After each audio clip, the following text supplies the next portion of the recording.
Hey, good morning, everybody. This is the 2021 University of Oregon Undergraduate Research Symposium, and I am hosting, my name is Stacy Kaiser, and I'm hosting the Transfer Students panel today for community college students, and we are recording this, so you might be watching this in the future.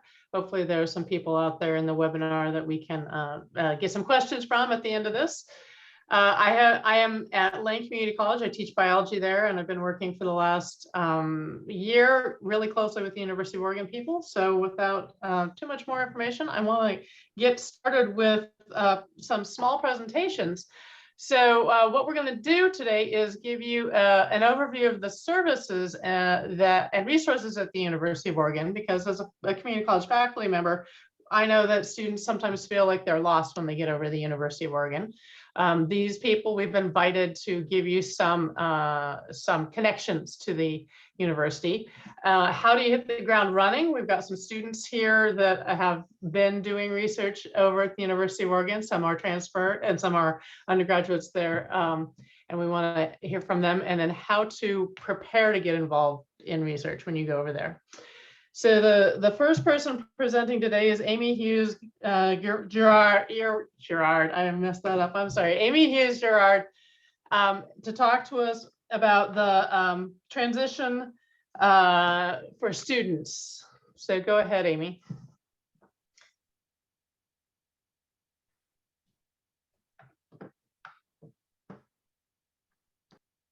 Perfect. Okay, I couldn't unmute for a moment. I apologize. Good morning. I am so excited to be here. My name is Amy Hughes-Giard, and I'm the Assistant Vice Provost for first year and transition student experience. And this is a relatively new position for me, which I'm really excited about, because less than 2 years ago, transition and transfer students were actually added to my portfolio, even though I've been doing work around transfer students for 20 plus years. I myself was a transfer student from a community college eons ago, and I kind of aged myself by saying I've been here for 20 years. So, oh well. But I really am very passionate about transfer students. So one of the things that my shop does in first year programs is we designed last year an online first year experience for transfer students that lives on our community site, which is a version of our Canvas platform. And on this community site, you'll find everything you need to know about being a successful transfer student, how to make connections to faculty members. We have information about how to get involved in research, ways to get connected with other students on campus, as well as various resource offices. And of course, we're also talking about wellness on our site. So lots and lots of information. Some of the information actually changes term by term. So it is designed to be like a course, only it's optional. You get to dive in and use the resources that are pertinent to you individually. Next fall, we're going to have community transfer peer mentors that are going to be a part of our community.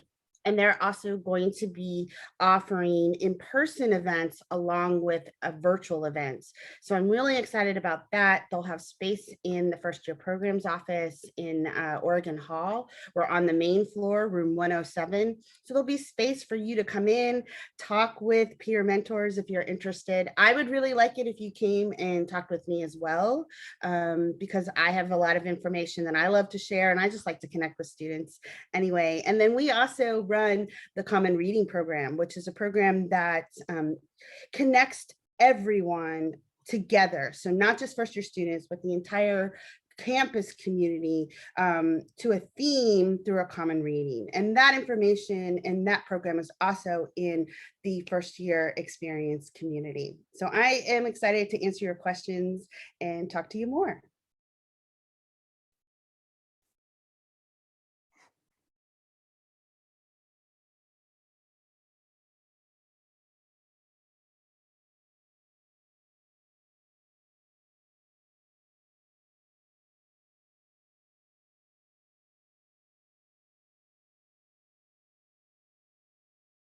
Thank you. Sorry, I couldn't unmute myself there for a moment. Thank you, Amy. And since this is a webinar format, we do have a question and answer forum that we're monitoring. So if you are out there and you are a transfer student or you are somebody interested in this, please do put your questions in the question and answer there. And I think what we'll do is we'll move through everybody's short presentation slides. And then as we have questions, we'll watch them monitor, and we'll also have additional questions at the end. So the next speaker is Maria Kallenbach, who is involved with non-traditional and veteran students at the University of Oregon. Maria? Hello. Yes, I couldn't unmute myself either, so I'm glad to be here. My name is Maria Kallenbach. I'm the coordinator of the non-traditional and veteran student programs. I work in the Dean of Students office, and I welcome you to the University of Oregon. I also was a transfer student in my undergrad, and I also identify as a military affiliated, as a spouse of a military veteran, and daughter and sister and mother of veterans. And a little bit later in the presentation, Kat will be letting you know more about how you may identify as a non-traditional student. But if you do, then we would love for you to join us. We are here to make your transition easier to the University of Oregon. We want to help you with connection and engagement, and connecting you to resources and to community of other students. If you're a veteran or a military affiliated student, you may serve in the National Guard, Reserve, or active duty, or be a family member. The UO programs include PAVE, which is Peer Advisors for Veteran Education, and that's a peer mentorship program for military veterans and to help you again transition to the University of Oregon. In addition, we have the Veteran Family and Student Association and the Non-Traditional Student Union, which Kat will talk about. Those are both ASUO organizations, and those organizations help you to connect as well. And whether you're a non-traditional or student veteran, our teams work to connect you with programs. We have a lot of programs like lunches. Once COVID, we're in person, we have lunches, workshops, online and in person, social events, and occasionally a happy hour. And if you identify as a student parent, we have events like fall and spring clothing exchange. We have a family day at the UO Student Rec Center, and we have other events to bring your families together. And if you're looking for just a space to hang out or study with other students like yourself, we have the Non-Traditional Student Union, which again, Kat will speak on, and the Student Veteran Center. And those are both located in the EMU, or the Herb Memorial Union. Both spaces offer computers, a quiet space, and somewhere to drop in and ask questions. And if you have any more questions about our programs, please send us an email or follow us on social media. Our social media is at nontrad@uoregon.edu or the UO Vets. And I look forward to your questions. Thank you. Thank you, Maria. The next person we have talking about programs at the University of Oregon is Tara Parillo, and she will be talking to you about the TRIO program at the University of Oregon. Hi, everybody. Thank you so much for inviting me to speak today. So I represent the TRIO Student Support Services program. There's another program that's going to be following behind me called McNair, which is kind of our sister program that Christabel will be talking about, I think right after this. So our program, both programs are federally funded student support programs through the Department of Ed. To be eligible for TRIO SSS, you have to be a first-gen student, a low-income student, or have a student who has accommodations through the Accessible Education Center here at the U of O. You only need to be in one of those categories to apply for the program and be eligible. It's an admission process that we can help students through. If you go to our website at triosss.uoregon.edu, you can see kind of how to go about that. And like I said, happy to support students as they work through that admission process. We do a lot of advising and academic support, so graduation planning term by term for any major or a combination of majors and minors. So happy to help with that. We also offer priority registration for students who are balancing a lot of stuff outside of school. So you can apply to get day one, 10 a.m. registration each term, which can be really helpful for transfer non-traditional students. We connect you to academic support, so group tutoring. We help you build your academic skills, note-taking, test-taking. We have free in-person individual tutoring that we can pay for you. And we also have 24/7 online tutoring for a lot of math, science, and language courses, as well as writing support. We also have an in-house career advisor that can help connect our students to internships, job shadowing, and other really great resume building opportunities. We also do a lot of advocacy and navigation. You will probably find when you come to the U of O that navigating this large institution can be a bit frustrating at times. So we try and take some of that burden on with you, and petitions like adding a class late or reinstatement of financial aid, talking to the financial aid officer, the registrar, and also connecting you to community organizations for help with other resources you might need. We also have an in-house licensed counselor and a peer mentoring program that we can connect students with. We also have social belonging events, self-care workshops like meditation, painting party. We had a painting party this year, which was really fun. We connect students to self-defense classes that we do together. So that's been a really fun thing we do as well. We also have an in-house financial aid advisor who can help our students complete their FAFSA, get their verification complete, help you find scholarships and write scholarship essays, just help you understand your bill, your award package, and determine what loans to accept. And then ultimately help you with loan repayment options. So that can be really illuminating and helpful too. We also have generous funding that's available to just our TRIO students, so you can apply for that each year. And then we also discuss the pros and cons of graduate school, help students identify programs, talk through letters of recommendation. We also often write letters of recommendation for students who are applying for grad school and help them just with timeline on all that stuff. I'm sure there's lots of things I missed, so definitely, like Maria said, please feel free to connect with us, triosss@uoregon.edu, and I'm always happy to set up a meeting to talk further about any of this stuff. There's so many ways to connect on campus. There's so many people willing to help you kind of with that transition, so definitely don't forget to reach out. Quick question, Tara. Do students need to be involved with TRIO at the community college before they transfer to the university, or can they apply to be a TRIO student once they get there?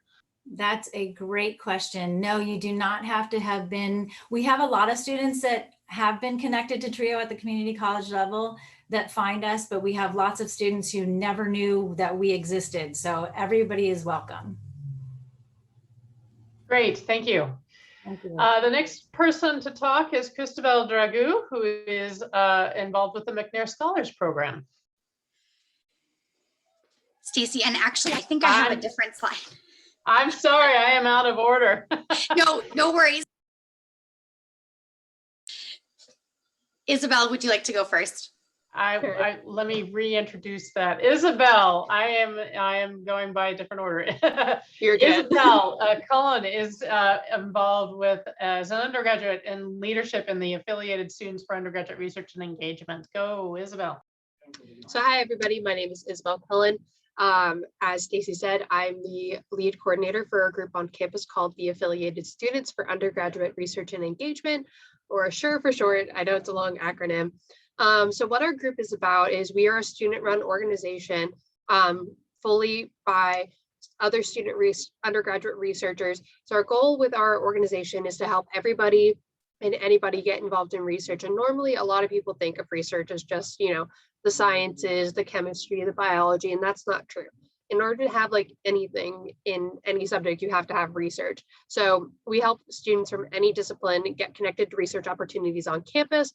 So we do that through a variety of different methods. We have a lot of outreach. We host definitely monthly, sometimes more frequent events. We've been holding webinars to help students get involved in research about like how to create a resume, CV, how to even get involved in research if they were to cold email a professor asking for research. So we do a lot of different opportunities to help educate students on how to get involved in research. And these are actually available on the Symposium website or Symposium YouTube channel if you have questions or would like to refer to them at a later time. We also offer peer advising. So we have 3 wonderful peer mentors, Madeline, Alyssa, and Julissa. Not Alyssa, sorry.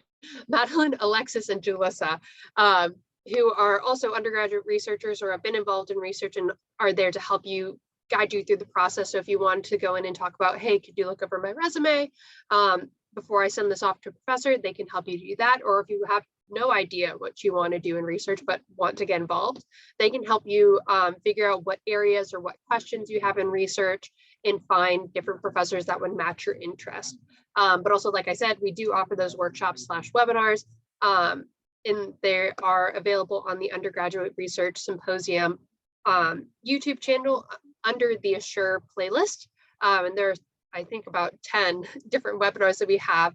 But ultimately, we are here for students to help get them involved in research in any way possible. I know that as someone who like went through the process themselves, I would have loved to have had somebody help, figure out like, how do I send an email to a professor? Do I even do that? Do I just walk into office hours? So we're really here to help everybody and anybody get involved in research in any way we can. If you ever want to contact us, our website is assure.uoregon.edu. And we're also on Instagram as well. So if you ever have any questions, please feel free to reach out to us. Thanks, Isabel. Sorry about the order. Next up is Christabel Dragu talking about the McNair Scholar Program.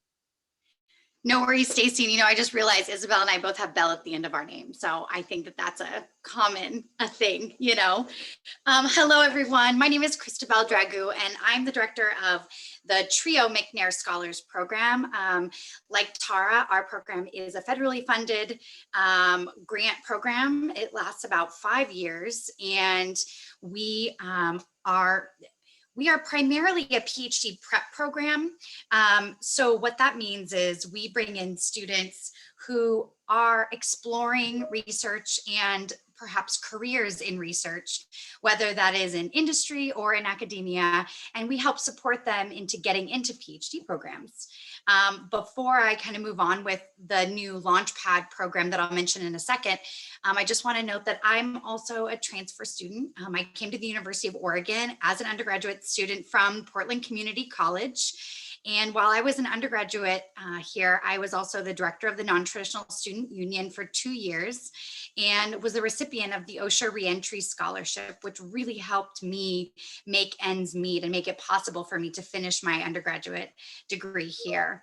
I'm also on the transfer student committee that Amy leads that she mentioned earlier. And I also helped Amy and her team design the transfer student Canvas community this last summer. So back to the McNair Launchpad, it's very exciting. Our program is designed to really support you for your last 2 years of your undergraduate experience here at the University of Oregon. However, transfer students like myself come and sort of don't have quite as much time, if you will, to explore things. We have to really hit the ground running when we get to campus. And so one of the things that I am really excited about sharing is that we are extending the McNair program and doing sort of a pilot this coming year where we are going to have sophomore, as long as you have sophomore status, and most transfer students do come in with sophomore junior status, then you will be eligible, as long as you have 3 years remaining at the University of Oregon, to be in this program. And it will be sort of a pre-McNair, program. And the benefit, I should tell you, for the McNair Scholars Program, in addition to the supportive community, a ton of workshops, GRE, prep supports, support for applications, getting into the program, we also have a summer research internship that's a core component of the program. And that is also a paid internship, which is helpful when it comes to trying to make ends meet with if you're a non-traditional student. We also have support to go to conferences and present. This year, because of COVID, we will be attending those national conferences remotely, but definitely looking forward to some more travel in the future with our scholars. And I'm very excited for you to hear from Kat Luna shortly, as she is one of our graduating McNair scholars this year. Thank you. Thank you, Christabel. And next up is Kat Luna. You are a student representative, right? I am. Thank you for letting me present today. I love McNair and Trio. I am a non-trad, and so all of these things that they've been talking about, I can speak firsthand because I'm participating in those programs. So I am a transfer student. I transferred from Chemeketa Community College in Salem as a junior. And so what Christabel was just saying about kind of hitting the ground running, it's true. So getting involved in research is really important to just kind of jump right in. And it's hard to know where to even start if you're not really sure what that kind of process looks like for you. And so one of the things that we offer support with for the non-traditional students is just peer support and just being available and being able to just kind of have conversations about how people are doing in their lives and what's going on in their lives. We kind of have access to a lot of the resources on campus, so we encourage all of our students to really take advantage of any kind of food security resources, any kind of financial resources. So one of the things the non-traditional student program offers is the Osher and Crank Start Reentry scholarships. So people who really need help with, being able to afford to continue on and afford their basic needs. And, we also partner with housing. And so there's some family units available through student housing on campus for anyone with, maybe kiddos or partners that need some affordable housing. One of the things that Amy had mentioned was the community site that they have for transfer students. And that's one thing that I also participate in, just being available as a peer to be able to answer questions if you have any questions. I'm also a peer mentor for the Trio Student Support Services program, and just being available to have these conversations and talk to folks about what's going on at the university and how to really kind of get that momentum going. We have social hours every week for non-trads, and just to be able to, address issues that may be happening around students' lives and on campus or outside of campus. And so I didn't really break down what a non-traditional student is, and I should probably do that before I keep going. A non-traditional student, you can self-identify, which seems kind of vague, but a lot of students aren't really sure exactly where they fit into that kind of academic system when they first transfer into university. It's a big world, there's a lot of students, and it's easy to get kind of lost in that. And so non-traditional students usually are categorized by age a lot of the time. So any student over the age of 24, or any student that maybe is partnered or married or even divorced, or Maria had mentioned student veteran. So if you're a student veteran, that also can qualify you as a non-traditional student. If you're a student parent, I'm a mother of 3 kiddos. And so I identify a lot as a non-traditional student. So if you just feel like maybe you're not necessarily like that kind of, I guess, traditional, like 18 to 24-year-old, just kind of entering from high school without a break in your education, and you feel like maybe you just aren't quite fitting into that kind of niche, just come and talk to us at the Non-Trad Union, and we can kind of direct you where you maybe need to go and just offer you support in general. One of the things that I do for my research I'm in the departmental honors program for psychology. I'm also in McNair. And so I just start asking questions about everything, anything and everything. And my favorite question that I think I can, just as advice for transfer students, is ask anybody, if you don't know, what questions should I be asking? That's my favorite question. So if you don't know what questions to ask people what questions you should be asking, because usually your professors will know where to direct you. Anyone on campus with any kind of knowledge of resources will be able to kind of send you in the direction that you need to go. And we are certainly happy to do that as well, the non-trad union. So, and our email is nontrad@uoregon.edu. Please, please reach out anytime you need help. Thank you, Kat. The next person up is Carl Riesner, who is involved with the Undergraduate Research Opportunities Program at the University of Oregon. Carl? Thank you, Stacy. Yes, and hard to follow up that wonderful presentation from Kat, but I'll try my best. The two main things I want to talk to you all about today are really about how there's opportunities available in all academic disciplines at the University of Oregon, but also things you can do now to prepare. And Isabel kind of mentioned this too, as well as some other folks, that if there's an academic department at the university, there is research going on in there, and there are opportunities for undergraduates to get involved in the research there. So no matter what your interest area is, there is an opportunity, as long as you have the desire and initiative to do so, to get involved in research. So that is one of the main points that all of us that work in undergraduate research at UO is that oftentimes research thought, oh, this is just for the sciences, and that's absolutely not the case.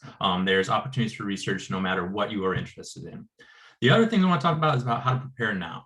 And one of our guest alumni speakers, David Lee, is going to talk about his experience in getting involved here. And one of the main points he'll say is getting involved as early as possible is the greatest thing to do. And I cannot agree more with that. I'll let him talk about that in more detail in a little bit here. But some other things you can do now is discuss your interests with your community college faculty advisor, mentor, instructor, whoever it may be. Kind of like Kat asked or mentioned, asking questions is the most important thing you can do no matter what in undergrad, but particularly with getting involved in research. The more questions you have, find someone to answer them no matter what. The real reason to do this, though, is they're going to be able to help you clarify your thinking around a topic or a subject area. And they also might have tips and insights, or they may even know folks at the University of Oregon that you should contact once you arrive here. The other thing that you can do is reach out to all of the, I kind of use this term undergraduate research at UO, at UO, to capture all the different professionals that are available to support you once you're here. My office is the Undergraduate Research Opportunity Program. There's also the Center for Undergraduate Research and Engagement. There is the Assure, there's McNair, and there's a whole bunch of other folks that really are here to support students getting involved in research. So the number one thing you can do once you know that you're planning to attend UO is reach out to us as soon as possible to schedule an advising appointment. That can be done once you're here on campus during our weekly office hours, and we also do individual appointments based on your availability all the time.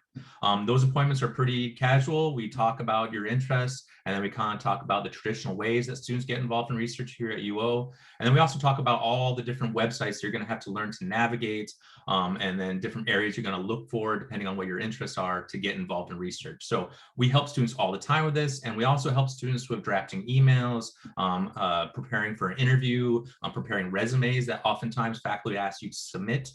So a whole bunch of things that you'll need to do, and that's what essentially we're here for, is to help you do that. So that's the most important thing you can do once you know that you are going to UO and that you want to get involved in research, is reach out to this whole group of advisors that are there to support you. And the other thing you can do now really is start to research faculty in your area of interest. This is a lot of work on your end, trying to navigate those websites that I mentioned. But the things to look for is once you go to a department or a center or institute homepage and see a faculty member, we always recommend going to their own individual website, because that's going to have the most up-to-date information about what they're doing. And once you're there, things to look for is not only their most recent papers. You could take a look at maybe the introduction or abstract of those papers to get an idea about the research they're currently doing, but also take the time to look to see if they have lab members listed on their website or undergraduate students that they're working with on projects. And the reason to take note of that is it means that they not only have undergraduates involved, which is great for you all when you're thinking about maybe asking them to join, but also it shows you that they truly value them enough to put them on their individual websites as valuable members of their team that are actively contributing to their research. And also take note if they have steps involved or instructions about how to get involved or how to contact them. That's more so in the natural science, you see that, but you also see it with other faculty too from all variety of disciplines. And the good thing about that is that's a clear-cut way that you know, like, this is how I apply for a position. But even if they don't have that listed, again, we'll talk to you about how to approach faculty and talk to them about getting involved in research too as well. And so those are the main things I want to talk about, but I'm really excited to hear David's input about his experience at UO. So I'm going to hand it off to him. Thanks, Carl. And our last student representative here is David Lee. And David is a former student of mine, so I will try not to get super geeked out and excited about his new work that he's doing. But go ahead, David. Tell us about your experience at University of Oregon. Yeah, hi, my name is David Lee. Currently, I am a PhD student at the Keck School of Medicine at the University of Southern California in Los Angeles. And currently my research is looking into, interestingly, I get to work on SARS-CoV-2 and how that affects pregnant women. But I started, as Stacy said, in her class at Lane Community College, what seems like eons ago now. And I kind of hit on all the points. So transfer student, non-traditional student, I'm a first generation student, as well as I come from a low income background. I was a McNair scholar. I got into research early. So I can definitely speak to a lot of what people are saying here. And I guess the biggest piece of advice that I have is, as you've seen from all of the wonderful presentations we've had today, there are a lot of opportunities available for you. Some of them I didn't even know about. So Assure, for instance, was something I didn't even know about. But I highly recommend that you get involved with any and all opportunities that are available to you, and to get involved early. So for instance, when I was at community college, I took an internship course called the Cooperative Education course at a research lab at the U of O while I was still a community college student, and I got credit for that. And so getting that foot in the door with research before I even got to the U of O was a huge help in getting my feet going as soon as I landed at the university, because as Christabel said, I did apply for McNair Scholars because someone in my lab was a McNair Scholar and said, hey, you need to check this out. I didn't even know about it.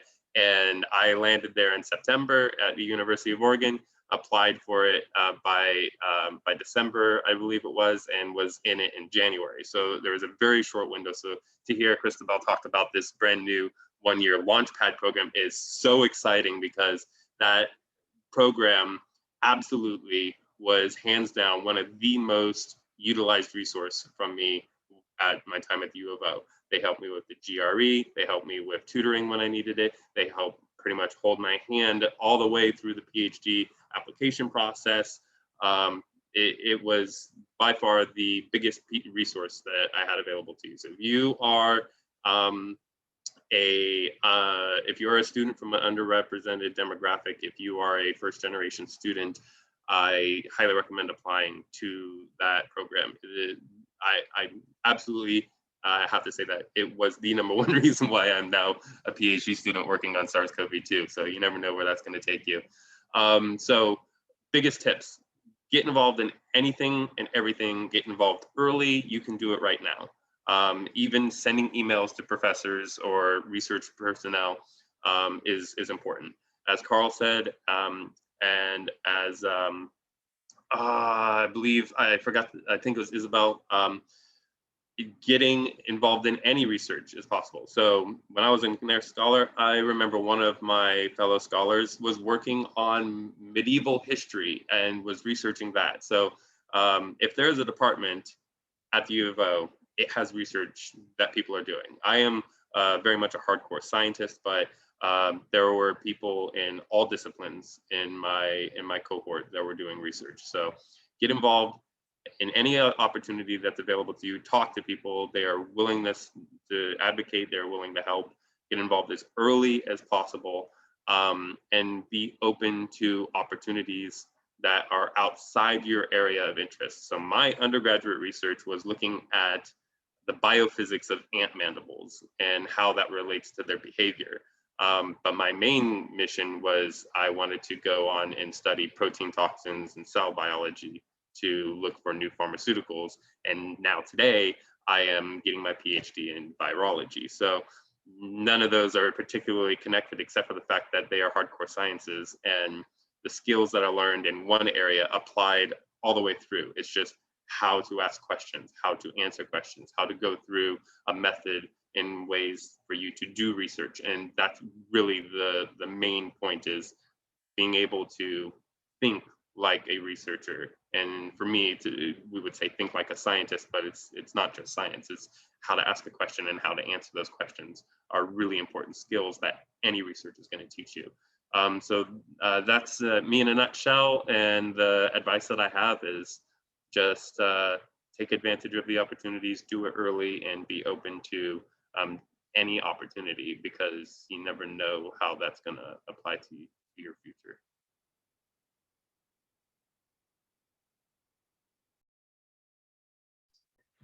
Great, thank you, David. And we have some attendees that I invite you all to put questions into the Q&A portion of this webinar. We will be asking those questions as you put them in there. I also have some questions for people that are here. Of the students that are here, and I think Isabel had to leave us, it looks like. But David and Kat, how did you first get interested in doing research? What was the first spark for you? For me, I just remember thinking about grad school and what that was actually going to look like, and really wanting to get involved in any opportunities that I could. And for the psychology department, we have a separate kind of Canvas course that they offer for our entire department, where they just kind of put out any kind of opportunities that are available. And so the first real experience that I got was just jumping into 2 different research labs. So I volunteered as an RA in the sociobiology research lab, and then I also volunteered in the stress neurobiology and prevention lab on campus. And I just kind of did coding and just basic research and some even just data entry stuff. And I organized an entire lit review for a postdoc. And so I just started jumping in, and I think really kind of seeing the awesome things that they were doing in their labs and the things that they're getting involved in just really kind of sparked my interest. And like David had said, how his kind of cohort in McNair was really broad and diverse.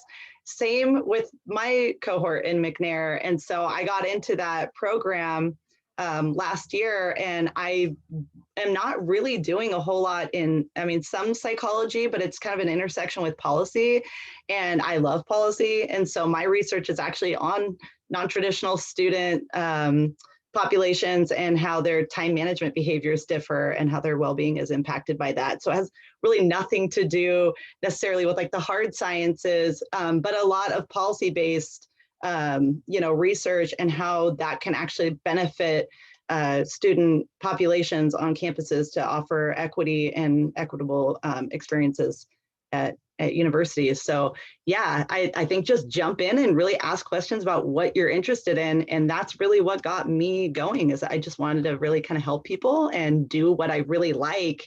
And it's easy to do research when you're really interested in your subject and you like what you're researching. Yeah, so for me, I was always interested in snakes and snake venom. So from a young child, I had an interest in going about looking into that. So when I got to community college and took Stacy's biology course, that's where I really got my first introduction and foot into like, what do we do to research? How do we ask questions? What is the scientific method? How do I plan an experiment and carry it out and look at the data? So from community college in biology course, that was really my first introduction to research. And then learning about the internship program and learning that there was, this lab that's studying ants over at the University of Oregon, and they're happy to have an intern. And that was just a really lucky break for me, to be able to go and meet with these researchers and just do some research as an intern. So the community college opportunities opened up for me that I don't think a lot of people maybe know or are available to them. So I mean, getting involved in research for me was actually a bit of luck. But having these webinars and these different opportunities for people to just learn that these opportunities are available to you, it would have been really huge if I had not gotten so lucky. So I had a drive from the beginning, and still even with that drive, I didn't quite know how to do it and how to get involved in research until a great professor said, "Hey, guess what? There's an opportunity for you," and that was my stroke of luck that sent me down this path that I'm on now. So having an opportunity like this that says, "Hey, guess what? There are all these different people to talk to you about," would have just made the trek that much easier. So getting involved as early as possible, not being afraid to ask questions. I really like what Kat said about asking, what are the questions I should be asking, right? Because that's huge. If you don't even know what to ask, I mean, that's probably, the very first place to start is, what do I need to be asking? Who do I need to be seeing?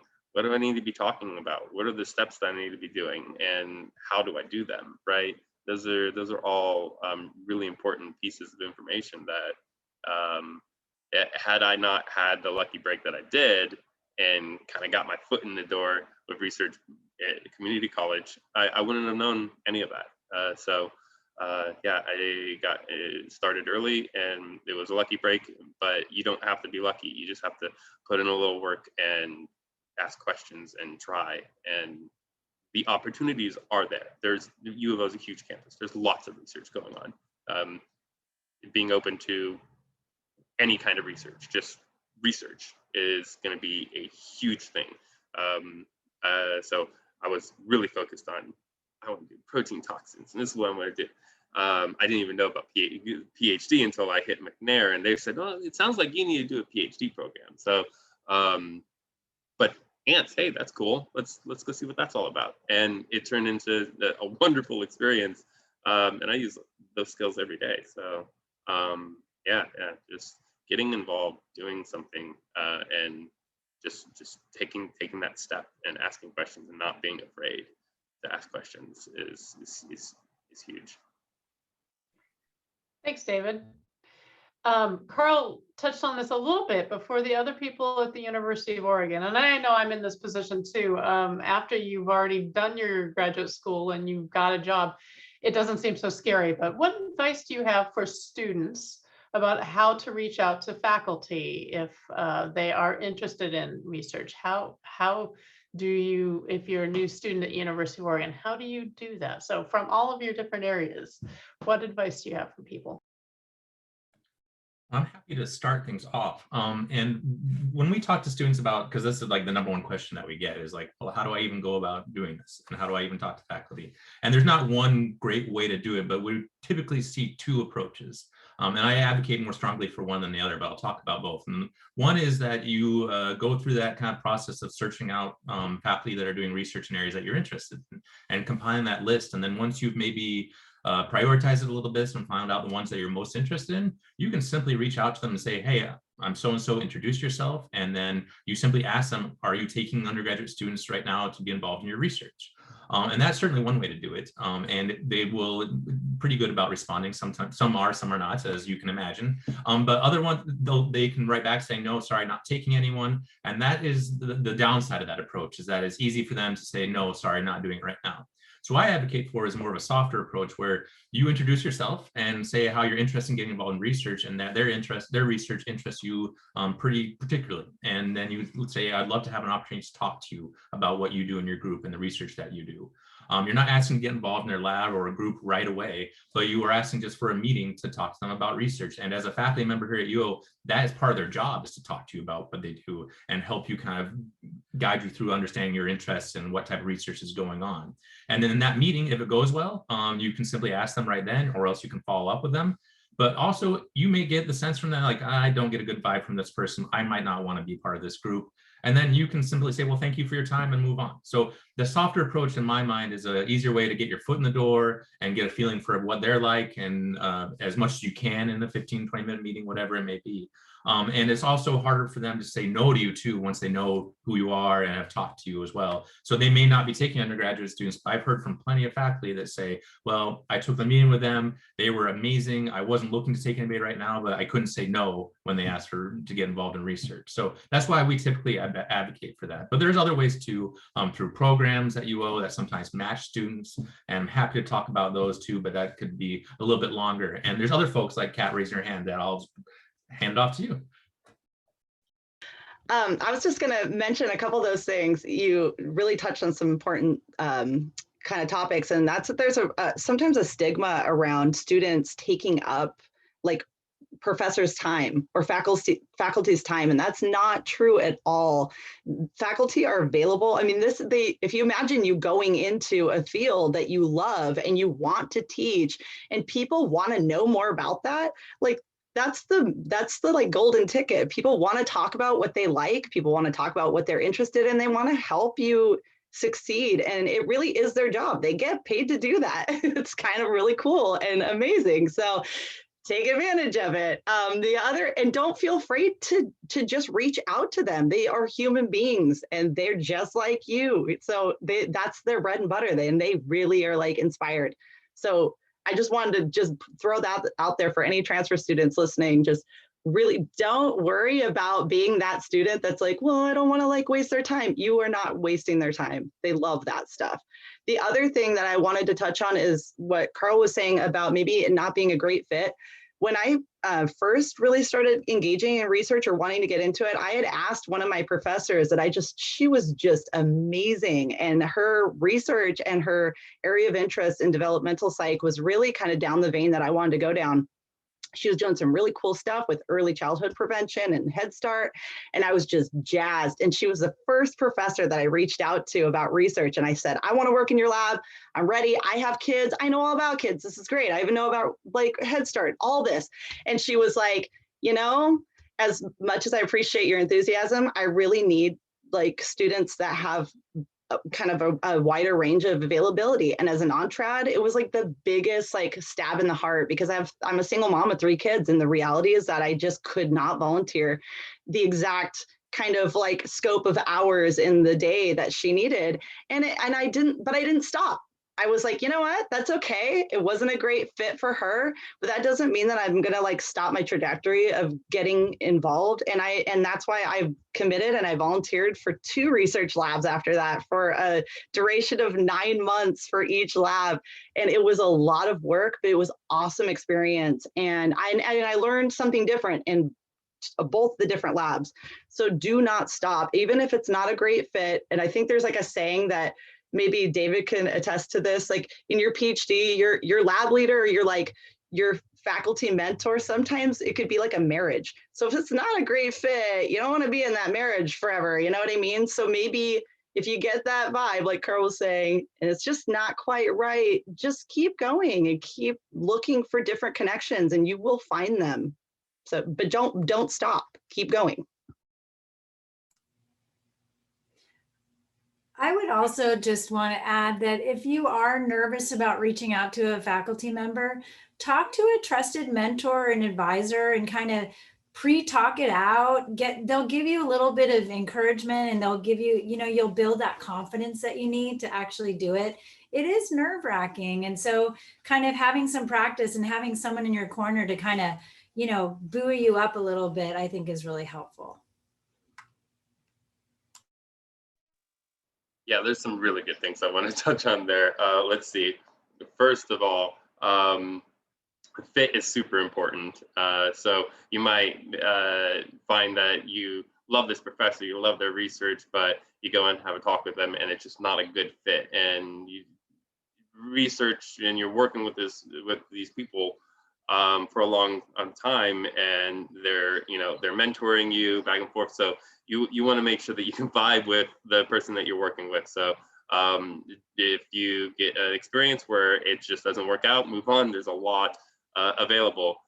Second, people who do research love to talk about their research, and so it's gonna be hard pressed to find someone who's doing research who doesn't want to give you their elevator or a longer talk about what it is that they do, because it's super exciting to ask questions and answer that and be the one to have that answer. And faculty are teachers, right? So they are like, yeah, there's a mind here. I am wanting to go down the academic route and be a teacher. And so I do tutoring on the side, and I talk with students all the time who come into the lab who are new. I lead journal clubs, and I love to give knowledge and to talk about things. And so as if I was a faculty, it definitely would not be a waste of my time if a student wanted to hear me spiel about what I do and how much I love it. So ask questions and just get involved. And then also to echo what Tara just said, when I was applying to my PhD programs, there were, Keck School of Medicine was my top choice because of a specific professor who was here doing research that was looking at snake proteins and how they can target 5 different types of cancer. And it was really cool, but I had no idea how to go about sending an email to that professor and saying, hey, this is me, and your research is really cool, and I'm applying to the program, and maybe take a look at my application. And I went to the director of the McNair Scholars Program at the time. It was Gail Unruh, and sat down. I was like, I really want to talk to this guy, but I have no idea how to do this. And he helped me draft an email, was willing to read it out, say how he felt about it, what I might need to change, what was too much, too little. And really, held my hand through the whole process, sent that email along, and we started, me and that professor started correspondence. And, now I see him around campus every now and then, stop and have a little chit chat about how things are going. And it's great. So taking advantage of those mentors is another huge thing. So I guess to recap, researchers love to talk about what they're researching. Fit is really important. So even if you love them and what they do, you might not like them as a mentor. So that's important. So don't get discouraged if it's not a right fit. You would rather it be a good fit. And 3, if you have people available that can help you utilize them, they're here to help. That's what they are here to do, is to help you get through this process that's very complicated sometimes. So take advantage of all of that. Amy? I don't have a whole lot to add, but I do want to emphasize, I think something that's really important is getting to know your faculty members, just period. So even if you're not interested in doing research with a specific faculty member, you should go to office hours. That's one way to practice having those conversations. To get into research is like working it through with your faculty members that you're taking classes from. And also getting to know that individual means that faculty member is a resource for you to request letters of recommendation for when you apply for graduate school or other internships or scholarships. So just taking that moment to go in at least once a term to meet the faculty members that you're working with or taking classes from, I think is really important. And every faculty member offers office hours. And I promise you, just like Kat and David have said, faculty can't wait for you to show up. They are so excited when you come in, and just sitting down and having that conversation about what they're interested in, or, talk to them about, oh, this thing you mentioned in class the other day, I want to explore that a little further. They'll go down the rabbit hole with you, and they will enjoy it so much. And then you build that rapport with that faculty member that continues to build as you continue your career here. Yeah, I was just going to piggyback off of that really quickly, because for non-traditional students, the like going down the faculty list in your department can be kind of daunting and a lot of work. And so what Amy's saying about like connecting with faculty, a lot of the time, either the grad coordinator can help you with that, or just talking to a faculty mentor in your department, or just a faculty member in general, your professor, and just saying, hey, my interest, maybe this is like a social psychology class, but I'm really interested in like clinical psychology and what that looks like. Like, who can you connect me with? And a lot of the time that can save non-traditional students. If you're just you have a full-time job, or you have children, or you're caring for an elderly parent, or whatever it is, it can really cut out a lot of that time to allow you to focus on other life things. And they're there to support you in that way too. And they know their coworkers, they know who their, what their department looks like and who's interested in what. So that can also help you as well. Yeah, just to chime in real quick. Also, just to let you guys know, I was one of those students who said, I don't want to waste my faculty members' time. I don't want to go in there, and I know they're really busy. They're probably doing something really important. And I had to clear myself of that and get out of that headspace of being, this shy student. Go to office hours. That's what those times are for, so that you don't have to worry about that thought process of I'm going to waste their time. Those slots are specifically there for you to utilize for this purpose. And so if you are having those thoughts where you are the student who's wasting the great mind space of this awesome professor, stop it. Stop it right now. Go to office hours. That's what it's there for. So just wanted to throw that out there. I was one of them. Thanks, David, and everybody else for chiming in.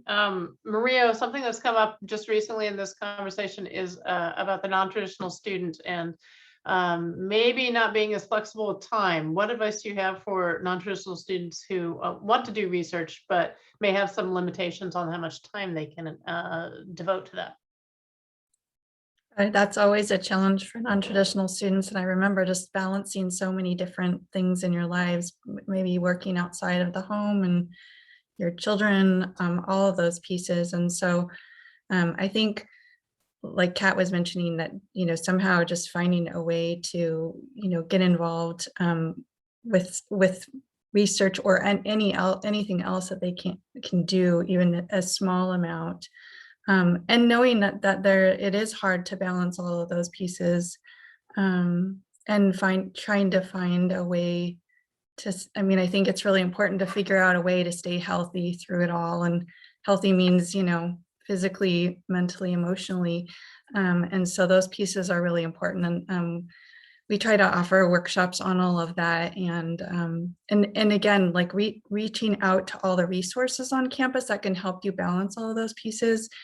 Even the tutoring center offers workshops on speed reading. So figuring out how to maximize your time that way, or it's really all about that time management, like Kat was talking about, and figuring out how is this going to work out that I can maintain my relationships, that I can still be available for the other people in my lives and try and do the work at school and maybe at work as well. So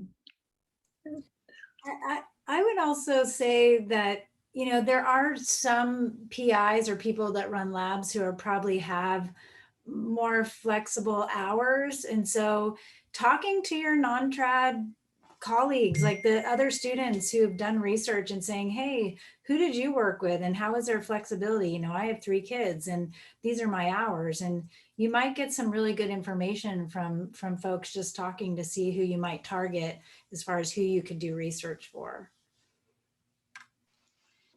I want to chime in because I feel like I want to share that I'm a living testament to what everyone is saying right now. I came in, again, moved here from Portland, went to Portland Community College for 2.5 years, transferred to the University of Oregon, and was scared to death, connected with Trio SSS and listened to what the advisors were telling me about, talking to people, introducing yourself, Those are things I didn't learn in community college, and I didn't know were important. And I knew I knew I was really interested in research, but I didn't know what that looked like.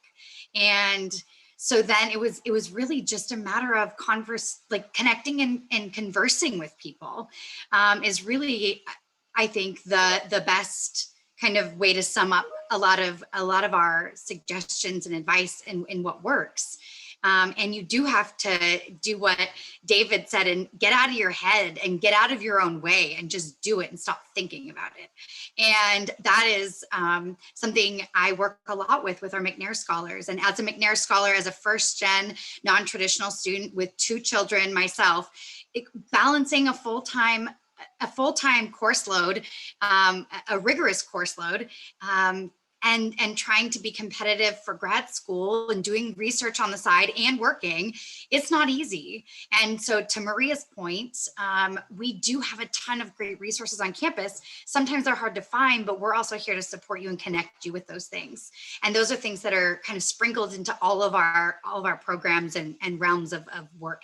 But it does start with the student just doing that initial reaching out and talking. Well, I want to thank everybody here. I feel like you all have the best interests of transfer students at heart. And as a community college faculty I went to University of Oregon as a grad student, so I didn't even know what community college was until I went back to teach. But you guys are all so great and so supportive. And I want to encourage anybody watching this to reach out, email these people their contacts, find them on the web pages. And I think that we are at, it's 1 hour and a couple of minutes now, so we can stick around a little bit if you want to. Carl, if you want to go ahead and close it down, I'm going to turn it back to you, and you can make the final decision on that. Yeah, I will close it down now. But again, I just want to thank all of you too, as well as co-chairing the subcommittee with Stacy. It's been a wonderful experience, and this is like illuminating and happy session. And so thank you so much to everybody.